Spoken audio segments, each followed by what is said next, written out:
isa pa tayo. Drive. Oh. Ayan. Ano masasabi mo sa buhay sa Orlando? May nakita. Okay. Ano pa? Mahina yung hotel. Okay.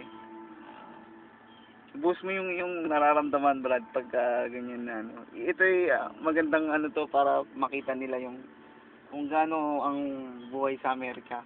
Mahirap. Right. Kala nyo madali mahirap. Ito po, ini-interview ko po si Jerry. Kailangan trabaho ka talaga. Okay. Para kumita dahil pag hindi ka nagtrabaho, wala.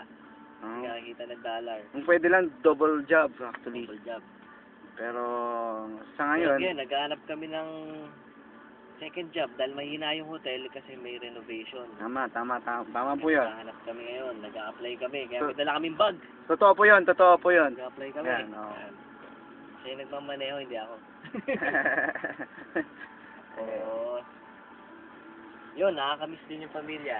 Yan, yun po ang number Siya, one. hindi niya nami-miss kasi nandito yung pamilya niya. Ayun. Alright. Pero yung mga chikiting ko, namimiss ko yung mga chikiting. Yun, anak. Susunod, sa ano naman, nasa ano kami? Saan? SeaWorld. SeaWorld? Oh, okay. SeaWorld, yeah. SeaWorld, tsaka, Cool. saan yun? Saan din? Orlando. Saan yan? Disney World? Ano yun? Saan?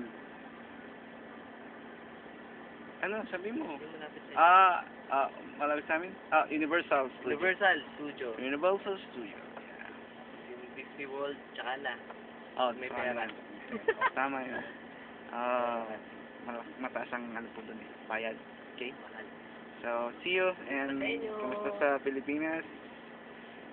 Ito yung best friend ko dito. Alright. So, ingat po kayo dyan at mabuhay po kayo. Kumusta po sa lahat ng mga nandyan. Lahat. Okay, bye-bye. Ciao. Ciao.